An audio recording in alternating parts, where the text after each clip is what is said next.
తెలంగాణ మలిదశ ఉద్యమంలో తన ప్రాణాలను తృణప్రాయంగా అర్పించినటువంటి అమరుడు సర్దార్ సిరిపురం యాదయ్య త్యాగం అనిర్వచనీయమైందని తెలంగాణ ఉద్యమకారులు ములక సురేష్, బొమ్మర రామ్మూర్తి, బత్తుల సోమయ్య పేర్కొన్నారు. ఈ రోజు సిరిపురం యాదయ్య వర్ధంతి సందర్భంగా డోకుపర్తి సుబ్బారావు ఆధ్వర్యంలో ఖమ్మంలోని అమరవీరుల స్తూపం వద్ద యాదయ్యకు కొవ్వొత్తులతో ఘనంగా నివాళులు అర్పించారు. ఈ కార్యక్రమంలో మంచికంటి నరేష్, పగడాల నరేందర్, లింగబోయిన సతీష్ తదితరులు పాల్గొన్నారు.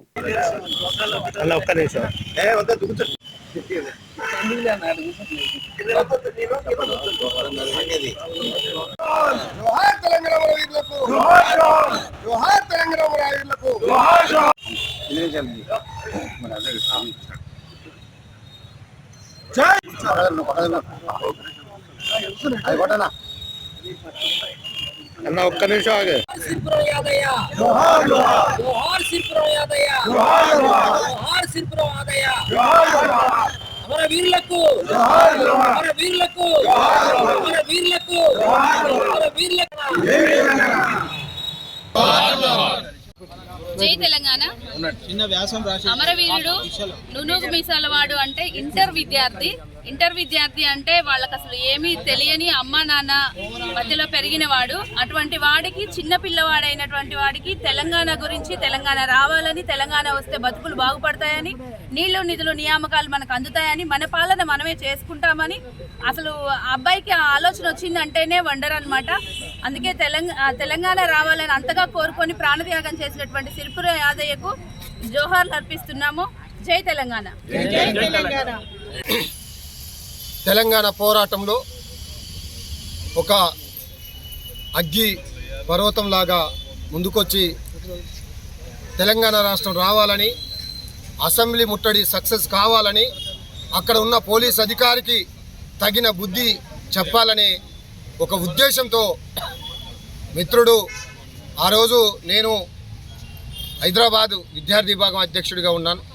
ఆ సమయంలో, ముట్టడి సమయంలో తన మరణాన్ని కూడా, తన దేహాన్ని, తనకు జరుగుతున్న అన్యాయాన్ని కూడా ఏమాత్రం లెక్క చేయకుండా తెలంగాణ రాష్ట్రం వస్తే నా సమాజం బాగుపడుతుంది, తెలంగాణ రాష్ట్రం వస్తే నాకు ఉద్యోగాలు వస్తాయి, తెలంగాణ రాష్ట్రం వస్తే నీళ్ళు వస్తాయి, నిధులు వస్తాయని భావించిన సిరిపురం యాదయ్య తమ్ముడు అమరుడయ్యారు.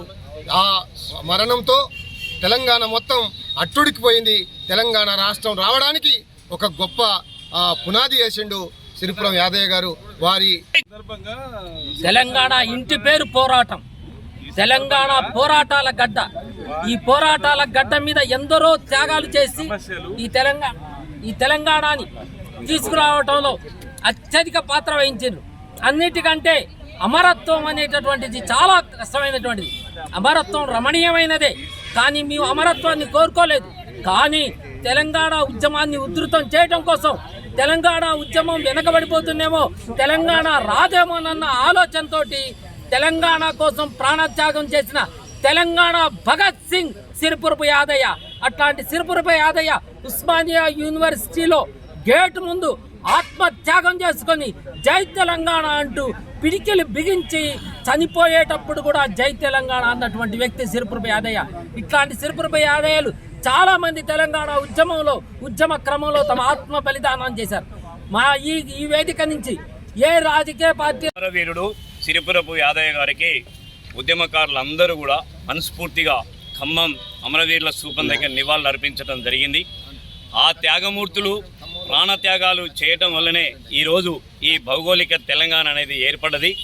కానీ ఈనాడున్నటువంటి పాలకులు ఈ త్యాగమూర్తుల యొక్క ఆశయాలు, ఆకాంక్షలకి అనుకూలంగా పరిపాలన జరగట్లేదు. కాబట్టి ఉద్యమకారులు, అమరవీరుల కుటుంబాలు అందరూ కూడా చాలా మదన పడుతున్నారు, ఆవేదన పడుతున్నారు. ఎందుకంటే ఏ ఆశయం కోసం అయితే వాళ్ళు ఒంటి మీద బగబగ మండుతున్నటువంటి ఒంటి మీద పెట్రోల్ పోసుకొని ప్రాణత్యాగం చేసి సాధించినటువంటి ఈ తెలంగాణని ఎందుకు ఈ విధంగా దుర్వినియోగం చేస్తున్నారు, ఈ సంపదని ఎందుకు లూటీ చేస్తున్నారు, ఇది ఆ పాలకులు ఆత్మవిమర్శ చేసుకోవాలని చెప్పి తెలంగాణ సమాజం మొత్తం కూడా ఇవాళ డిమాండ్ చేస్తుంది.